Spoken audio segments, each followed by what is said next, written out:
gonna get it later.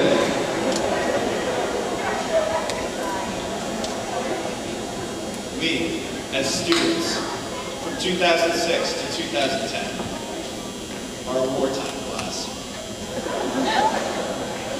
We've debated about this war with friends and colleagues.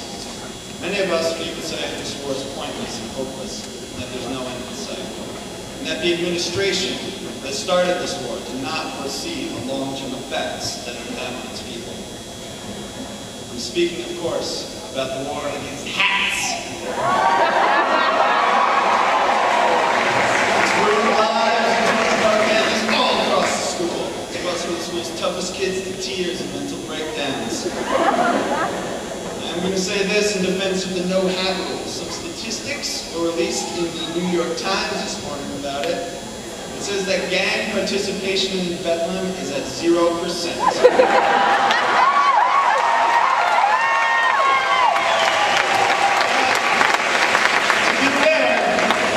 Participation in Bethlehem has always been at 0%.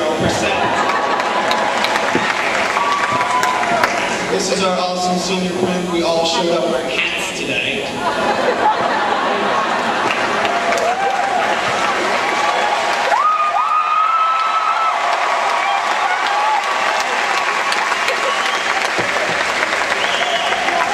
To make matters worse, the main office has contacted all of your colleges and places of work, passed the no hat rule into them in order so they can have a hat-free planet Earth. But guys, the hat rule is really just another bizarre school dress code rule we've all had to follow. It's for the same dress code that says that girls' shirt straps have to be 3 fingers in width. Because we all know, if the girls are exposing too much of their shoulders, the boys are going no-go.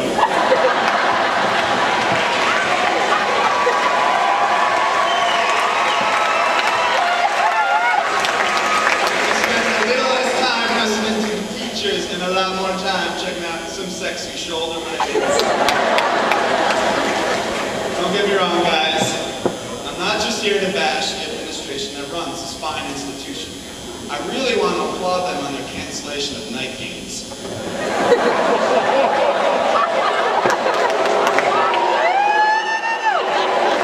I think we got the full senior year homecoming experience by seeing the game the day after the pep rally. Just took all that energy from the pep rally, went to sleep, woke up, took the SATs the next day. Then, watched the Eagles play in the daylight. Friday night lights is nice, but Saturday afternoon sun is the place to be. But that didn't ruin our experience here at BC. But I'll tell you what might have. Homeroom. Never has been taking attendance been so intense. It's worse than a middle school fire drill. Remember those? You know, you gotta sit down, you gotta shut up, you can't talk, you gotta listen to the announcements. The announcements. I don't think I'd be able to get through the day without knowing the environmental club is gonna have cupcakes at the next week. I couldn't go through the day without it.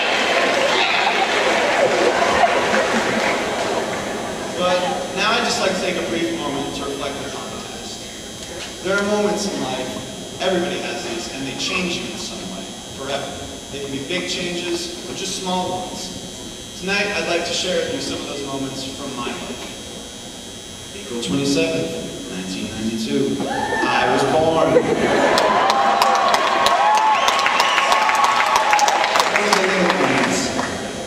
August 14th, 1999.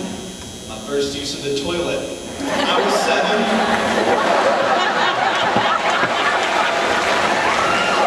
January 1st, year 2000, new millennium. I single-handedly stopped Y2K with my Kung Fu skills.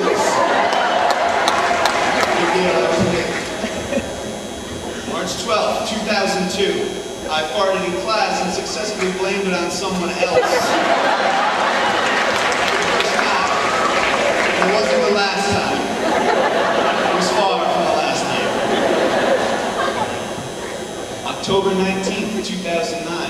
I got lost in the kids' corn maze and the fire department had to come and find me. But let me tell you, that was no just kids' maze, that was an avalanche. June 25th, 2010, graduation.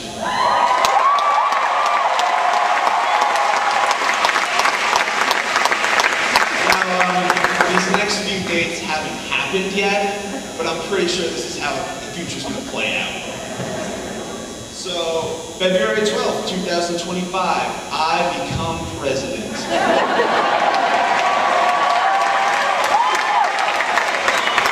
President of Celine Dion's Facebook fan page. This is a big one.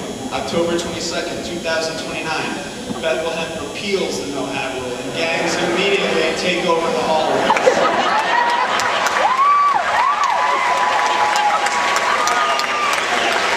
And finally, June 2nd, 2031, I choke on a raisin and die. A genie named Juan in my dream told me so you know it's legit. While we can never get enough about my life, I'd like to talk about all of our futures. We should all be preparing for the future. I don't mean buying books and condoms and toothbrushes for college. I mean really preparing for the future. We need to start getting ready for the space wars. Come on, it's the 21st century, it's 2010, wake up. The aliens are going to be knocking on the door any day now. We're lucky we made it this far unharmed. We need some flying cars, stat! We also need no guns with bullets, we want laser guns. No one uses bullets in space. You can ask Mr. Neff why. We have to stab. Listen to him for a couple hours. We also need computers that speak in British accents that we can talk to and can talk back to us. Like the one in Iron Man. You guys see Iron Man? Yeah. Naturally, I'll be the head of the human army. I am your lacrosse captain, your point guard, and your quarterback. So I'm clearly most fit for the job. I thought about old Steven Russo, but then I said no. Spencer Herrmann. Sorry, Steve. Then, once the space wars have ended, we can all go back to our normal lives and chase our dreams. Dreams and goals are pretty interesting to me. Walt Disney once said, if you can dream it, you can do it. Contrary to what Luke Martin might think, that to me is a terrifying quote. I don't know about you guys, but I have some pretty dirty and disgusting dreams. The things I dream about, I don't think I'd be able to do if I was given the opportunity to. I'm not going to get into them, but if we had all did what we dreamt about, we'd be flying to Hong Kong on our wigs, losing weight by eating 6 pizzas at once, and getting with Beyonce and Avril Lavigne at the same time. You're not throwing Avril Lavigne, because I think most of us forgot she exists. She was our idol back in 5th grade. Couldn't turn on the radio without, why you gotta be so complicated? Sing the whole song and this is all over. My dad told me that once I get to college, I should stop trying to be the funny guy, because no one ever takes the funny guy seriously, and he ends up sad and alone. Obviously, I don't want that to happen, so enough with the jokes. I want to shoot straight with you guys. Some serious issues like Darfur and the BP oil spill.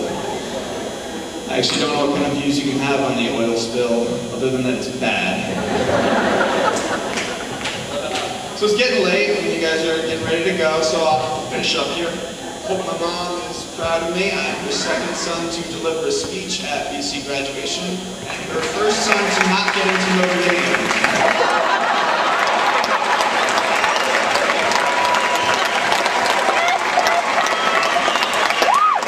That's okay, don't mistake.